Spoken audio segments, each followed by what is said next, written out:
Hello and welcome to another edition of Choose to Challenge. I am LaWanna Bradford and I'm excited to be here with you again for another special edition on E360 TV. And what is going on in the world? There is a lot of change, a lot of shift happening. Stress is at an all-time high. People are wondering what, right? What do I do next? How do I navigate these uncertainties, emotional landmines that are coming, it seems like out of nowhere, some expected, some unexpected, and you find yourself actually in a state of overwhelm. One of the things that I'm excited about is we know that mental health matters just as much, if not more so, than our physical health. It drives everything. And we have an amazing guest who will be coming on today to talk about how we can navigate these uncertainties, how we can take back that sense of empowerment and control in our lives. He's going to talk about some tools, and this will be none other than Richard Morden. And we'll be right back so that I can introduce you to Richard.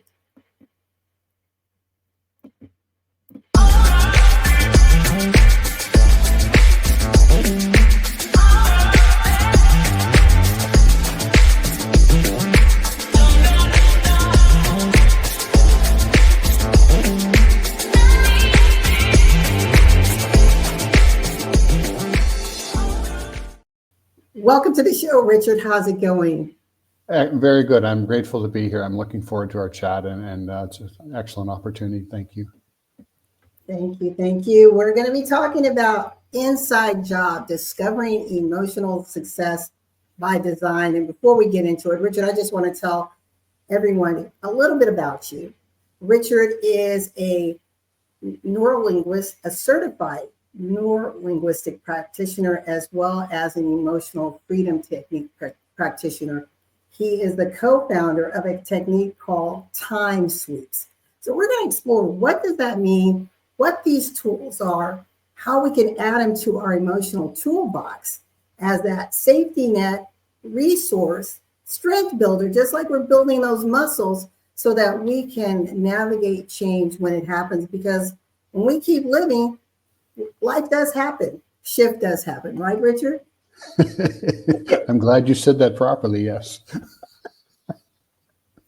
Well, one of the things you said life is an inside job. And the second part you said, there is safety in the now, the unconscious knows what's best. So can you tell us a little bit about that and why is that mindset around mental well-being so important to you? We've been so conditioned to, external events. We grow up as a baby in a sense of our world is so external. We're such a receptive to that external process and that, and so that's how our nervous system develops. That's how we develop, our thoughts and feelings. 0 to 7 is our foundation. Everybody agrees on that, and all those years of those early growth and all the experiences sort of become a blueprint that carries on the rest of your life. So when you have all these experiences, and a lot of it is, we said we're taught to always be careful of what the world shows you, but it's how we choose to receive it. It's how we choose to perceive it. And again, in those early stages where some things come up and they make us nervous, or the loud noises, or maybe we've had some, certain experiences. And every child has all kinds of experiences, just in general.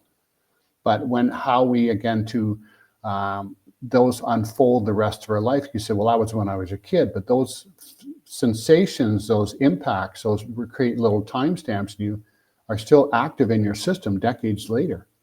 And that creates, like I said, your personality, your reaction. And as Napoleon Hill said, we don't inherit our life, we inherit our habits and our patterns and how we were treated, how we behave. So again, it's all, and the world tells us it's all external, do this, but it's again, how we choose to receive it in our body and how we choose to perceive it in our mind. And that's, there's two different things there. And I'll stop there and I'll let you ask more questions about that. Yeah, I like what you said. So we've got two forms of inputs, if you will. What's happening externally, so impacting our mind and impacting our bodies. And I know when I was in college and going through my psych class, I was amazed to hear that who we are or who we are slated to be is actually impressed upon us by the age of 5. Like you said, our beliefs, how we show up.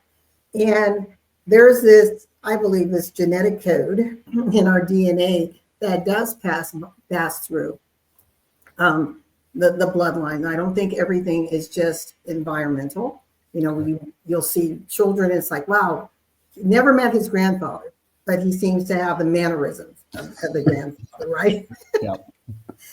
But I also believe, because we are creative beings, that we can shift that. We don't have to be victimized by what happened before us and just settle and say, well, this is it. You know, this is who I am. I'm just this way. I always panic when life happens. I don't know anything else. And I think that tends to be a fallback. Any excuse will do. Yeah. But what I've heard from you, just the things that I've looked up about you, it's like this new positioning in your life in outreach to others actually challenges us to take a little bit of accountability and responsibility in how we can shape shift, if you will, our life around us. What are your thoughts? Well, when you said childhood, they talk about, there's a book called It Didn't Start With You. And they said we inherit generational trauma 7 generations deep. So that's just not in one straight line. That's a lot of people that impact us. But still, as we come into our life and our experiences, we realize we have choice. And I will say a turning point for me was 2006. Somebody gave me the movie The Secret, and I watched it because everybody's telling me this is the movie, you know, this is how I create our life. And all I got from the entire movie was you create your life by the way you think. And that's that phrase, which was somehow landed in my noggin. And I thought, okay, what the heck does that mean? Because, you know, in my world at that time, I had a wonderful external world, but the way I grew up and raised and through a lot of events, I wasn't the happiest person inside.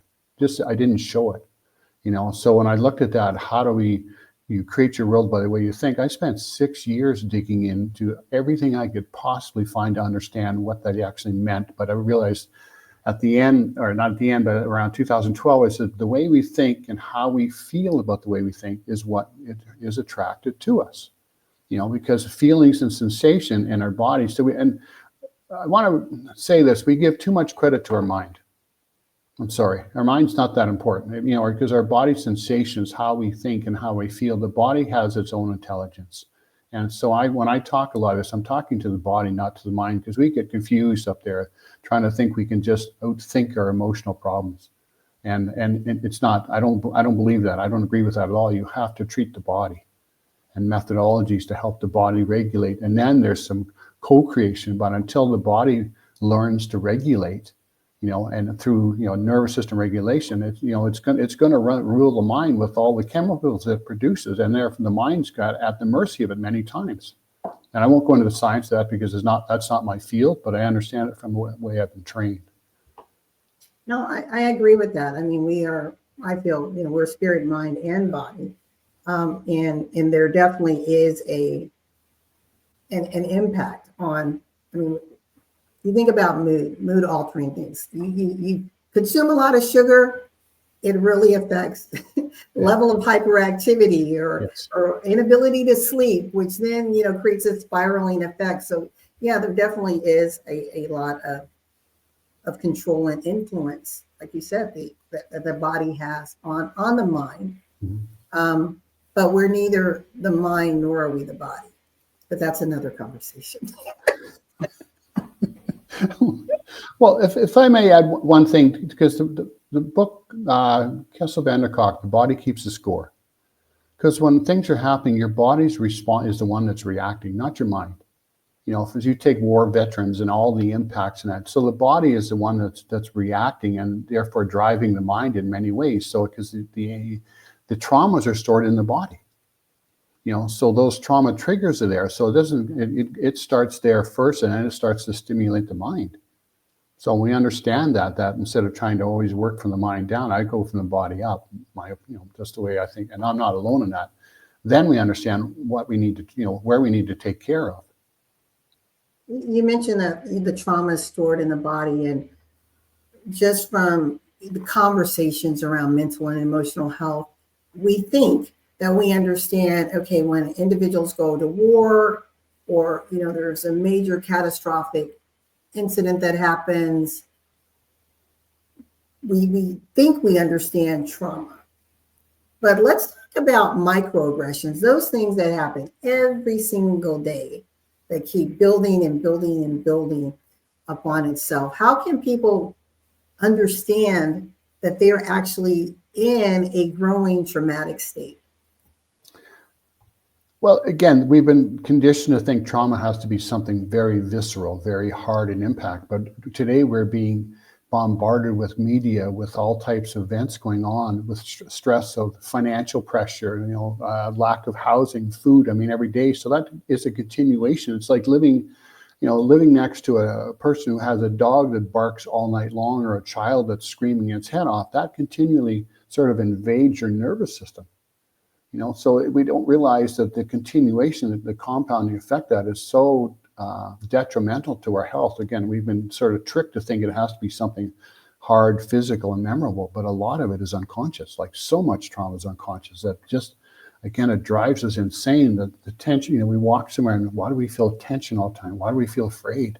But that's just the way our system is today. We are being bombarded very intensely, and it's it's recognizing that, and then, okay, now what do I need to do to try and mitigate that to the best of my ability?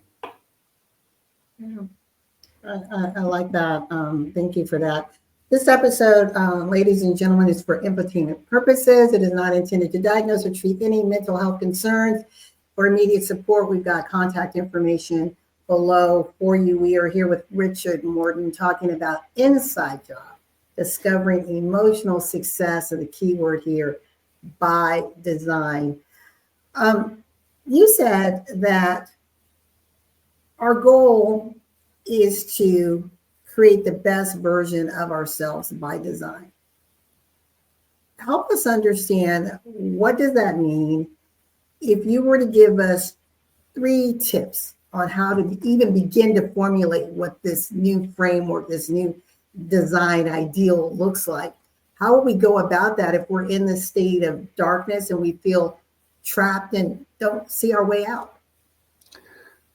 I like 3 things I said. One is accountability. This is our journey, and what do we want to do? Because we've been so externalized in the world, in the sense of our responsibility of this journey. Well, because this happens, and I looked at the situation even when I was many years ago. There's only one person here who had the ability to change in my previous marriage was me. So I took accountability for myself, not blaming the outside world and not looking to the outside world for that validation. And I think that we've been so externally validated. So I was accountable and responsible, and then I took action. And when I looked at that process of trying to understand how about, we create the life by the way we think, but then how do we feel? Then how do I want to feel? And I realized I'm not looking for the outside world to confirm me. Now I think that's the biggest part. We're so much conditioned to the outside world of validation and comparison. Again, it takes away from who you are.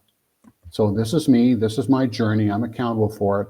So how I choose to think, and I spent a long time trying to I had the bad mind trap too. I had the negative aspect, the racing mind. But again, I was able to have a good external world, so nobody knew what was going on. Many people used to look at them and go, "Ooh, let's not go over there." So again, I had a lot of things in my external world that were very, very supportive of me. But my internal world growing up was I would say a little chaotic and kind of harsh, like many of us. I won't go, but it just that was my thinking for up until I was in my 50s. But again, my external world was good. I was accountable. I was responsible. I went to work. I did all the things I needed to do to create my life. So, but again, I was responsible for my life, not someone else. I was responsible for how I felt, how I looked at the world, what I did, how I interacted, and my relationships. I was responsible for all of that, because I didn't come here to hand it off to someone else and think I'm looking for a gift. I always realized this is if it's up to me, it's up to to me to do it. And I said, you're responsible. And again, you'll hear me say, this whole life is an inside job. And it's creating those experiences that we generate from that keep us going and driving forward. Let's, if you don't mind, just unpackage this a little bit more. And it sounds simple. Be accountable, take responsibility, and then take action. But I'm in a dark space. I'm confused. I don't know which way is up. And honestly, I don't want to take responsibility because it's their fault. They did it. It's mom and dad. If you only knew. Richard, what would you tell them? What would you say to that person? Well, as we talked earlier, I like giving people physical tools with the EFT and the regulation. The biggest thing is we can banter that all time, for a long time, depending on your personality, but responsibility. But if you want to really talk about, the tapping for physical tools, you want to regulate your nervous system, because again, you can't have a rational mind when the nervous system is so ramped up. So we're going to have these dark thoughts because there's no bandwidth for a higher frequency in our nervous system. So I give physical tools to people, whether I said the head holds, the hand holds, the wrist holds and that, and breath holds to work with the body. So we can't logic our way out of this. We can't discuss our way out of it. And I know a lot of people want to talk about other tools and I want physical tools. I found physical processes to really help me in 2013 when I discovered EFT. And that was a game changer because it unpacked some traumas in my body I had no idea even existed. So again, it's not about what comes out of our mouth. It's how we start to take care of our body through somatic healing, through EMDR, through yoga. Start doing physical things. If you want to sit in front of TV and complain, well, that's your journey. I chose physical responses for myself to take action appropriately. I definitely want us to go into a couple exercises for individuals who've never even heard of EFT, emotional freedom technique, to have an initial experience with you. But before we get into that, Richard, tell me a little bit about how did you come to this point? I mean, like you said, you had this life that was great, but then I know you went through a traumatic loss, and that shifted things for you. Would you mind unpackaging that for us a little bit?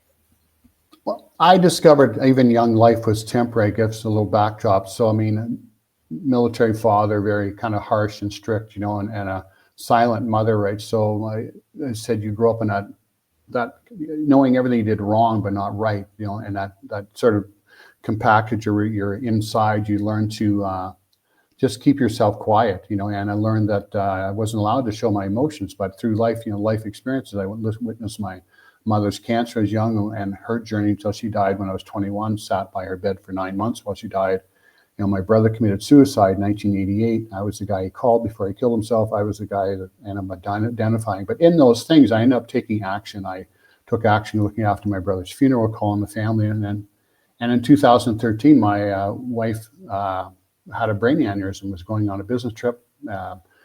It turns out she was in a hospital. We went down to see her. They gave us a diagnosis, and I said in that moment, she's coming off life support because we know, there's no possible way for recovery. So that was a turning point for me because my kids were sitting beside me, my in-laws, my mother and father-in-law were there, and I said, we're going to let her go, and then we're going to, carry on with our life. But that was a turning point to what I said, self-care for myself, because then after the funeral, I looked around and said, how do I take care of myself? What do I need to do to be again, my best version? And it wasn't really a cognitive thought, but I just discovered emotional freedom technique at the time, just before she had passed, and I was using it as best I could. So I found a course several months later, and I went to this 3-day course. Again, my whole focus was self-care. How do I be dad?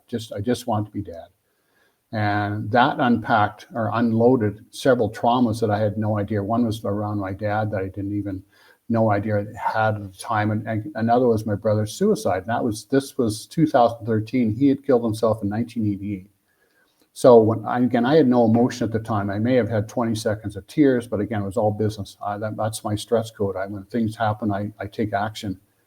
And that trauma was so visceral. I was almost like throwing up at the time, and really understanding, okay, what else is in here? Because this is so vital for me. And again, when was using it to continue my journey with, I was trying to work with my other colleagues at the time that I'd met in a course, and it didn't work out. So I found another lady in 2014 who became now my mentor and trainer, Nancy Forrester. And I spent 8 months unpacking my emotional journey with her and her Harness Your Power course. So that was fundamental for me, unpacking my emotional journey with her guidance, because I was training to be a practitioner. And it was so formative for me, because then I really understand my journey of self-care, and then who else is going through this. And what really drove me was working with my colleagues. And that was so impactful that I had to, since 2014 on, that is something I am adamant about, is my own self-care. I barter with colleagues back and forth every couple of weeks. I work with other practitioners, always working on my mental and physical process, because this journey is until your last breath. So I'm never done, but I'm enjoying the heck out of the process, because all of it allows me to be more communicating, have better communication skills with myself, feeling more in control of my life, because I took responsibility for that pain and said, how do I resolve it, and how do I maintain it, that I can be the best version of me. I'm again sorry for these losses.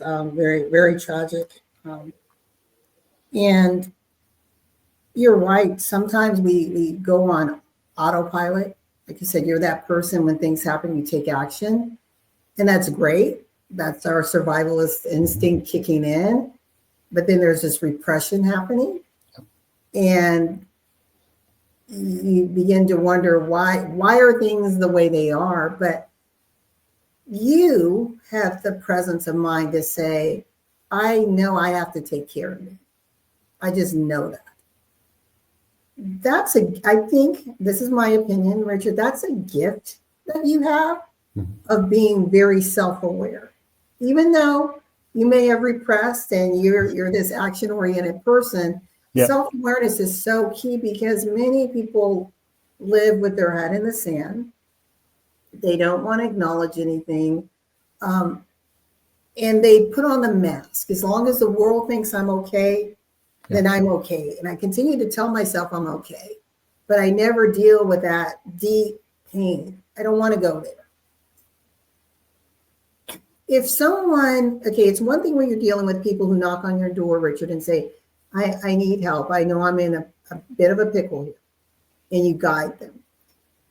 How can we provide a place of awareness that people even know that they're in a state that they need that support system, the instruction to guide them, so that they can become stronger and live a life by design? It's one of I like talking about elephants in a room with a group I host on Saturdays. One is called avoidance. And if you look at it, I can send a little question. What are you avoiding? Because we avoid so much. We avoid relationships. We avoid doing things. We avoid engaging with family members. We just stop doing things. I mean, our world gets smaller and smaller and smaller, to the point we barely leave our house.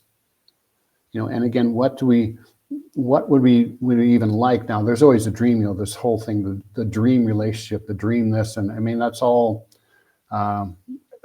sort of fantasized in a way that we want to, but if I only met the right person, but everything starts with you. So it's no magical person is going to come into your life and rescue you. So you have to start with you, as like, who do I want to be, in the sense of just feeling comfortable with myself, just feeling like I can go out to a coffee shop and have a coffee. But the question is, what am I avoiding? What am I not doing that I would maybe like to do? Even simple stuff, hiking, going to meetups, going to simple ways. And again, we've got so much available online, like so many meetups we could go to, and we can test ourselves. We're safe at home on our Zoom. We can put on we can put on a false persona here if we want, but at least trying things out to find people to connect with. I love what you were saying, Richard, about giving us these basic questions to help us to become more self-aware and do our own discovery, and before we get on the road to recovery. And the first one is, what am I avoiding? who do I want to be, and what am I truly afraid of? And I'm just going to give you this very quick story that I recently experienced after losing Dad in September of last year. Now we're getting ready to celebrate the new year. I was so excited about the new year and the hope that it would offer. But as we got closer to that time, and I'm watching the hands tick, on the clock, thinking, okay, we're getting closer and closer to midnight, I suddenly felt this sense of unease in my body, and I didn't want to be around family. So I left the festivities and came back to my home.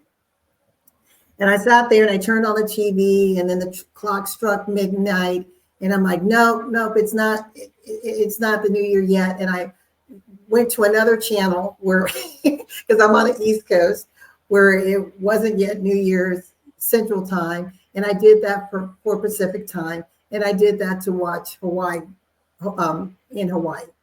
So really protracting, entering into the new year.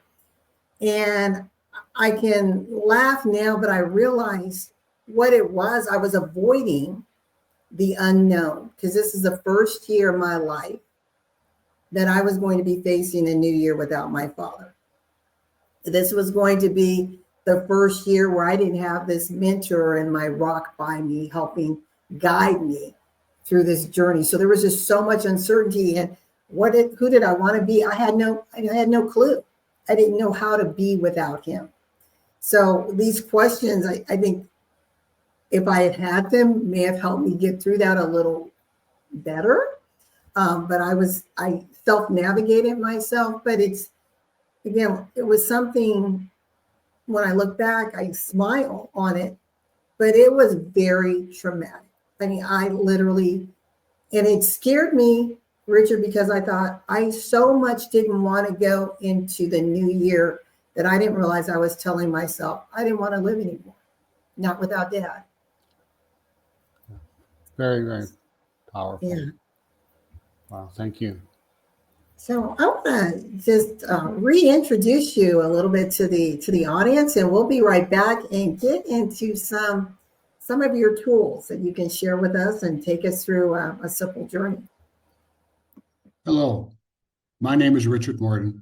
I'm a certified EFT and NLP practitioner, emotional freedom technique, and neuro-linguistic programming. I'm also the co-founder of a methodology called Time Sweeps. As a transformational coach, I guide clients through a powerful journey of self-discovery using my innovative Time Sweeps approach. Drawing from extensive personal experience in my training, I help guide and identify release limiting patterns, enhance emotional intelligence, and cultivate deep self-trust. My methodology connects the dots in your unconscious patterns, creating space for spontaneous growth while nurturing authentic relationships within yourself and others. Are you ready to revolutionize your mental clarity and emotional landscape? Please give me a call. Are you ready to defy gravity and challenge the impossible? Meet LaWanna Bradford, the visionary leader behind Choose to Challenge on E360 TV. Now in its 5th season, this groundbreaking show shines a spotlight on voices of change from across the globe. Born during the pandemic, Choose to Challenge becomes a platform for transformation where no topic is off limits. Every episode highlights individuals breaking barriers, rewriting narratives, and making an impact. Ready to share your story and inspire change? Call 404-618-2824 to become a guest. This is your moment to rise. Tune in now at e360tv.com. Your voice matters. Let's change the world together. We are back here on Choose the Challenge with our special guest, Richard Morden. We're discussing Inside Job, discovering emotional success by design. And I see behind you, you have the Time Sweeps. Tell us a little bit about what is Time Sweeps, and then we're going to get into an EFT exercise. Well, I've been in this personal journey since 2014 with emotional freedom technique, and then 2020, my wife and I went online with COVID. We were studying NLP, Neuro-Linguistic Programming. And then I've been dialoguing with a friend of mine in BC, Wendy Rattel, who we just became friends. We just in conversation again. I got to know her family and her husband and kids, and she got to know ours. And just the discussion of always something else. I mean, no matter how much people do personal work, this personal journey, there always seems to be something else involved, like another, I call it the kaleidoscope effect. Something else falls into place. And I said, there's got to be, when we said, there's got to be an easier way. And one day my wife walked in with just looked at social media and had this meme, and it said, people will remember you in a moment they had the most power over you. And I said, that's a timestamp. Because you deal with it all the time with both modalities. Like there was that event in time, the 5-year-old fighting with a 7-year-old sibling or the mother, and that carries on for, throughout their life. And it's all that sequence, but that it's like a container. And then we looked and we were trying to think, well, what else can we do with this, right? And then we found we couldn't get a timestamp, but we thought we'd try the model time sweep, because I started using a clearing, just go open all time sweeps to this issue, and open, clear, delete, and destroy now. And it was working for us. Just the aspect of it wasn't having to do this great big discovery of trying to, like most modalities, you got to go back to the past or past life, and did it happen? And then with this, I just start with a topic. And we were using it with each other, just clearing day-to-day stuff, right? Because it was topic driven. Like, well, right now I'm struggling with so-and-so. Okay, well, let's just work with that. And I understood too that we carry the energy of relationships in our body. When I was doing my EFT journey with my colleagues in 2015, as my turn to be the client for the day, and was and I said, "What do you want to work?" "What do you want to work?" And I said, "Oh, my boss, he's driving me nuts. He's micromanaging me. Good guy, but just really hyper." And so we just worked on that, on the energy. What did the energy feel like in my body? And when we cleared it, and it wasn't traumatic, it wasn't a very big discovery, but I went to work the next Monday and we had a new relationship.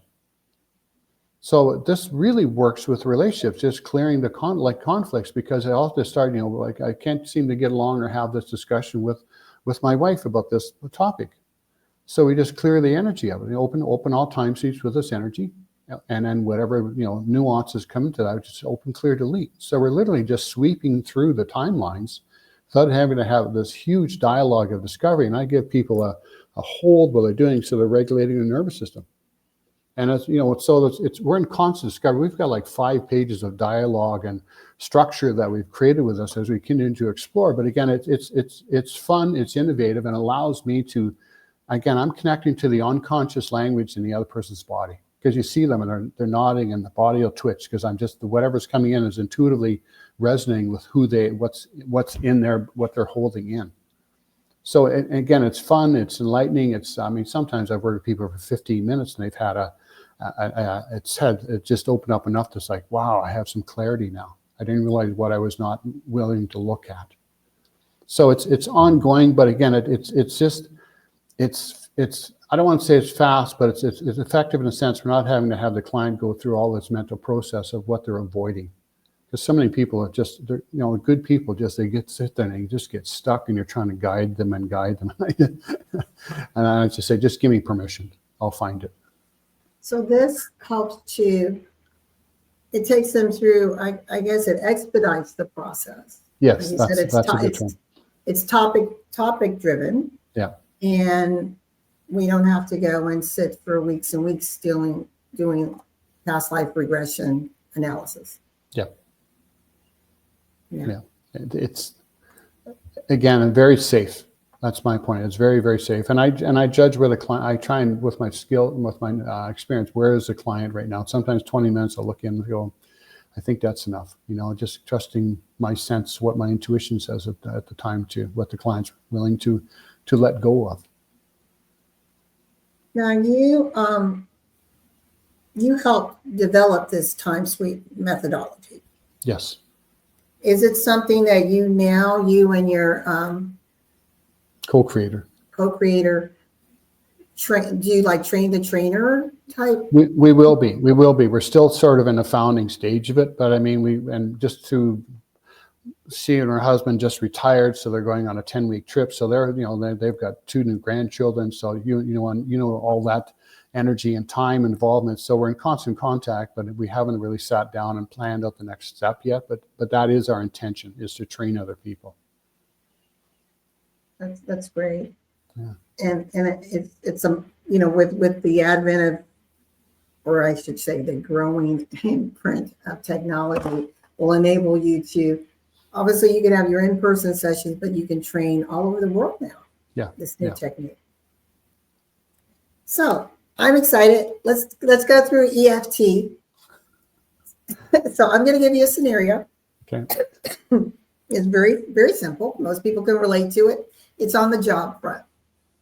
So I'm a person who has just recently lost my job. I'm stressed. I don't know what's next. I'm just literally at a state of where I'm petrified. I'm frozen, and I don't know what to do because I've been in this career for over 20 years. I thought I was going to retire within the next 2 years, and now I found out my job's been eliminated. So what we're going to do is just again walk through the topping points just for reference of what we're doing, so you understand the sequencing I'm doing physically, because we're doing a physical process, but also want to address the present tension in your body. And this is what I really like EFT is. So we say, we've talked about, I just lost this job. So we just said, even though I've just lost this job and I feel really lost. I've just lost this job and I feel so lost right now. I'm terrified. My whole life is shattered. I've just lost this job. So we're acknowledging the pain. We're acknowledging the discomfort. We're acknowledging the fears. We're acknowledging all the sensations in our body. And this could be, depending where you are, very new to this, or just going to spend time acknowledging it, just tapping on, start with this. I've lost this job. I've lost this job. Oh my God. Oh my God. So then we start tapping center of the eyebrow. This job, it was my foundation. I loved it. I really loved this job. And my friends were there inside of the eye. It's like I've known these people so long, all those relationships I'm lost. I'm heartbroken. I'm sad. I'm really sad right now. I feel lost. Those connections at work, I miss those people. They were such good friends. Where do I go? What do I do? It's under the nose. And again, we're just acknowledging everything that comes up. Good, bad, or indifferent. No judgment at all of whatever comes up, just loss. What went wrong? What went wrong? Why? Why now? Why me? Where do I go? I feel lost. I'm on the edge of crying almost all the time. I feel sad. I feel sad for my family. I'm terrified. What do I do? How do I look after them? Who am I? And either side of the collarbone. Again, there's no right or wrong to what we say here. We're just being really gentle with ourselves in our acknowledgement. We're just being compassionate as we can and feeling the loss. I don't know what to do. And this may go on for 10 or 15 minutes. It seems a little monotonous, but what we're doing is we're regulating the nervous system. This is a physical process. So again, under the arm, one armpit, one hand with below the armpit. Just I'm lost. I'm afraid. I don't even know where to go. And as I'm tapping with you, we're co-regulating. You can do this on your own, but when I'm tapping with you, our systems are regulating together because I'm holding space. So I'm just here, and again, I'm not reaching out to you. I'm holding my own space so your nervous system can regulate itself. And then top of the head, I feel lost. I feel lost. And I want to cry. And I want to cry. And I say, if there's emotion, let them come. Let the tears come. Feel the emotion. Let the tears come. You're safe. You're safe. You're safe to cry. It's okay to cry. It's okay to cry. And we may do several rounds like this. And then we'll go back to the hand and we just say, even though I've had all this chaos, I choose to love and accept myself. Now here's the turning point. I ask, on a scale of 1 to 10, how true is that? They may say 0.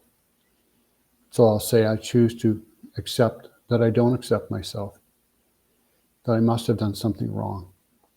This is where I want to talk about people's truth. And I'll go again. So we find our acceptance. I accept that maybe I screwed up somewhere. I feel so like I betrayed myself. Okay, I accept that. What's my truth in the moment?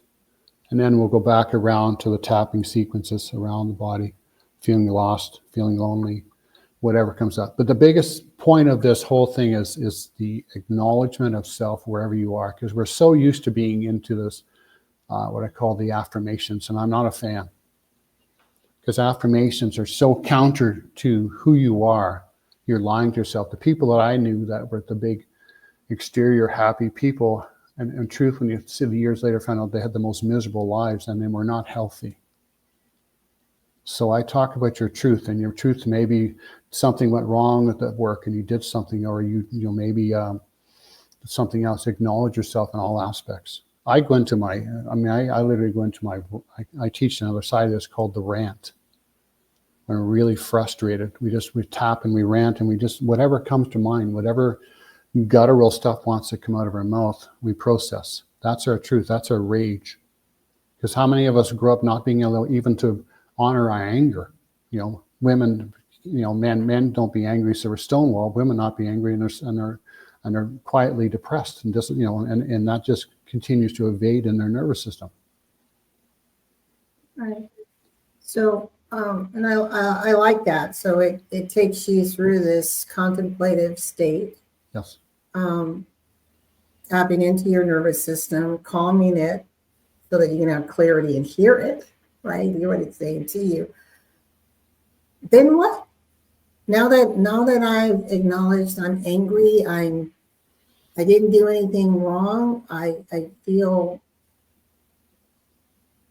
I'm still here. I'm still in this place. Yeah. You said you're not a fan of affirmation. So then how do I shift that to create a new design or a new pathway for myself? Okay. Yeah. Let me reframe that, because I'm not a fan of just affirmations on their own. I'm a fan of the confirmation of where you are, and now we can build up the process. Okay, I feel good. I've done some time regulating. I'm not in panic mode. I'm not overwhelmed.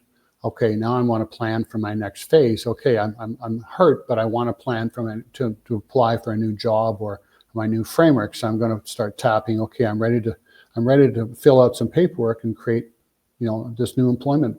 What do you call for yourself? The identity of who I'm going to be for my next job, or the application. I'm just going to start filling out these applications and identifying my skill sets.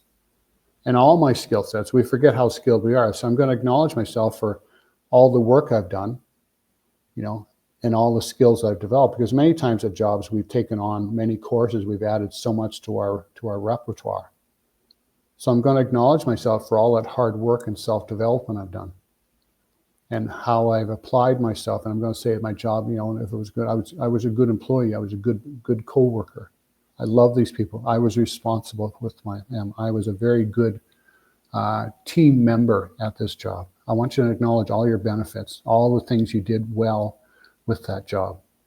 And then just go through that, and you're starting to sort of regain your confidence, your confirmation of the skills you have, the qualities that you brought. Maybe you highlight some of your experiences, the projects you worked on, and the successes. And many of us have done good things, projects. So we've all just acknowledging your successes, but those are true. And how much hard work you did for those successes. So you said, yeah, okay, I did this. Yeah, the job's gone, but I'm still me. And that's important. This is maybe gone, but I'm still me. I'm worth a lot to me. And I'm going to acknowledge me because damn, I was good, and I am good. And so we build into that. So the job is just where we went for a situation, for a circumstance, for employment. But now we look at ourselves like, man, I can go here because they don't have what I have. So it's not arrogance, it's confidence in a sense of what you have acknowledged in your journey. Because we've been so told to dismiss ourselves. Oh, don't be so uppity. You don't be arrogant. Don't be so selfish. It's like, it's not selfish, it's self-full. Yes. I teach self-care by self-full, because then the world isn't going to acknowledge or confirm you. You have to too, but being authentic about it. I like that. So it's not selfish, it's self-full. And the fact that you are now tapping into your truth and speaking that, right? Reminding, because we, as you mentioned, we forget. Yeah. So we create this wall of remembrance that we're now able to look at and applaud just how brilliant and amazing that we are and the great things that we've done. And in this situation, I just want to speak out to the audience listening. There's a lot of people in that. I specifically picked that scenario who were confused. We hear it on the news. Lots of layoffs and changes are happening. And you are more than that job.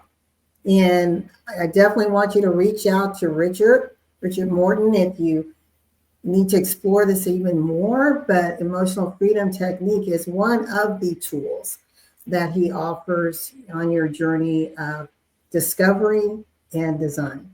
Right, Richard? Thank you. Yes, absolutely. Because the world wants to diminish us, and we have to stand up for ourselves in an authentic way and be ourselves. And look what we've created within ourselves with the great family relationships around us. I love that. We're going to do a quick breakaway, and then we'll come back. And Richard has something for us, so he's going to have a spotlight feature. So get ready.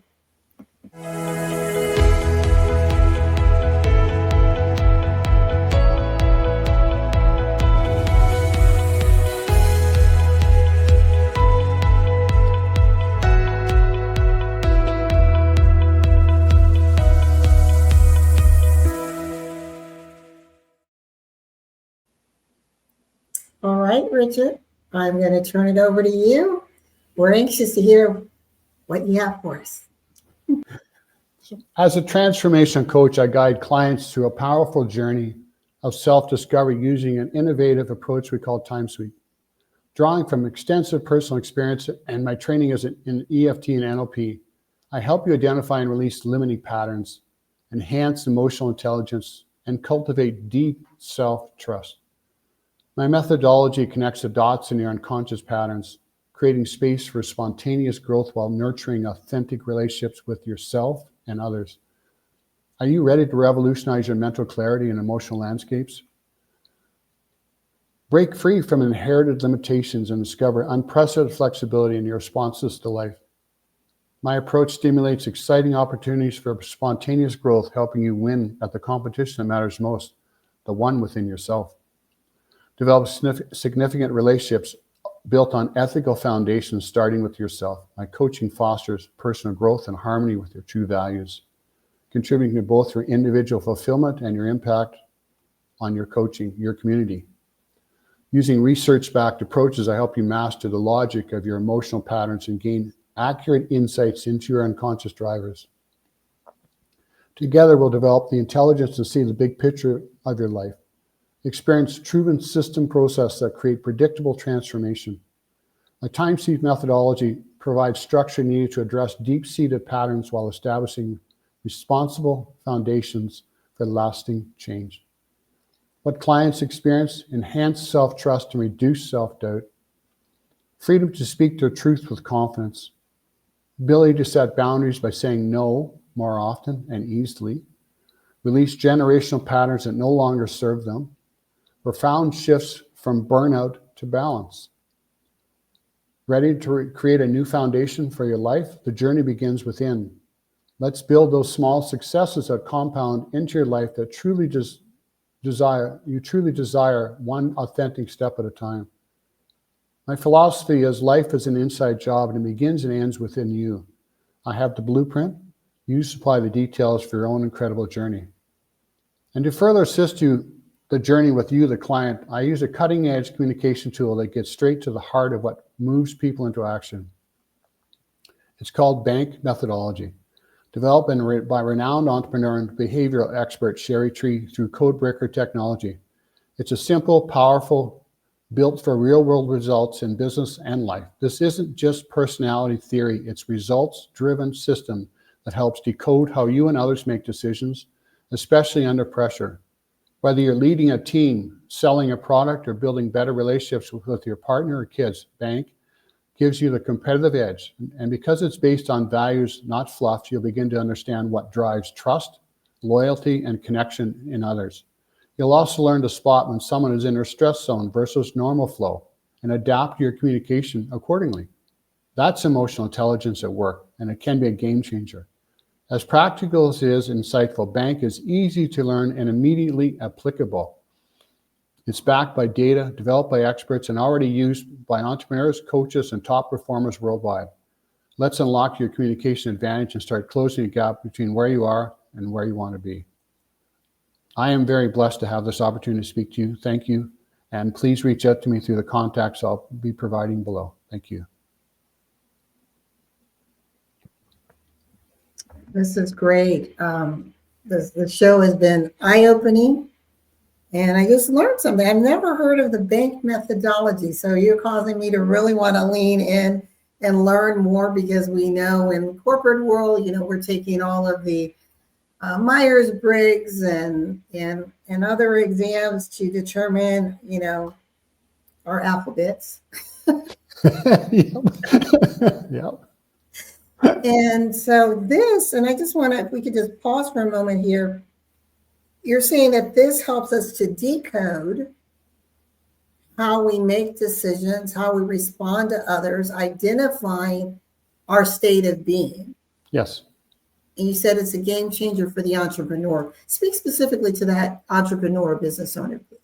The way Sherry brought this up, because she was in sales trying to sell, and she realized through discovery, I think she got into the Plato's Greek mythology on this, because we have 4 personality types, what they created. One called action, one called nurturing, one called knowledge, and one called blueprint. Very specific and values. They've spent years now. So each one has 12 key values, and and they go in a sequence. So I'm like a nurturing knowledge action blueprint. I am a natural caregiver. I love to discover things, but also I'm willing to take action on it. Blueprints are something, and what each one does too is action. They can be very spontaneous, but also very, very chaotic. Unpredictable, unreliable, like that. But again, they're the top salespeople. Nurturing people, we're the natural caregivers, but we've been so abused in a sense we didn't have any boundaries. We're the natural person we want, but we give ourselves away. We're the people pleasers.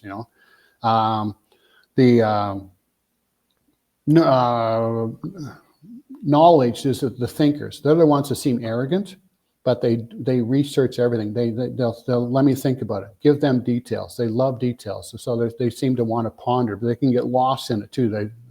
But they're the people, when you want a problem, they're your IT people. Here's a problem. They'll come up with all the plans, and again. And then in blueprint, they're the rules. They're the rule followers. They're the system followers. They're the people at the airport that won't let your luggage on because you're half a pound over. Them, it's just natural. But and there's rules how you engage with them. So each one has their engagement process, and there's 24 combinations. And I'm learning it again. I saw this in 2020. I wasn't ready for it, so I'm taking it now. The course I invested in, and it's really helping me understand myself better, and my wife Angela too, because when you get into the stress code, her stress code is she goes in all these rules. The blueprint shows up, and you're like, so so understand where people go on their stress code. Some people's stress code is knowledge, and they just need more. They won't take action, so you have to feed them the information. And the like the nurturing people, how almost have to tailor back. We have to stop giving ourselves away. Because the less we give ourselves away and the more sort of boundaries we create, the better relationships we have. So it's looking at it from fresh eyes, and it's just I'm having a blast, because I need to be more conversational in the other personalities to be more effective in promoting my work, authentically. I love this. I hate that we're out of time. There are like so many questions that I have. Okay. I'll have to text you offline about some of these, but I think this is just so great. It's been a very rich conversation to help us unmuddy the waters, to get unstuck, to take back our power, and to redesign our lives with intention and with purpose. And want to read this quote of yours. I love this. It says, "There is safety in the now. The unconscious knows what's best." And I just want to leave our audience with that. If you are in this place where you know you need to uncover, discover, unpackage, peel back the onion, and find a way to tap into your emotional and physical state of being so that you can craft and design the life that you want, to have that ease and flow. Because life is going to happen. Those waves are going to come, right, Richard? Please reach out to Richard Morden. Follow him for more information. We'll have all of his contact information for you moving forward. Richard, thank you so much for your time. I truly appreciate it. Thank you. This has been an absolute blast and an honor to be here. I'm so grateful. Thank you, LaWanna. And to our listening audience, we'll look forward to seeing you next week for another edition of Choose to Challenge. And remember, always in life and in business, when your vision intersects with opportunity, and this here, folks, is an opportunity, success is inevitable. Until next time, be safe, be well. Bye, Richard. Thank you.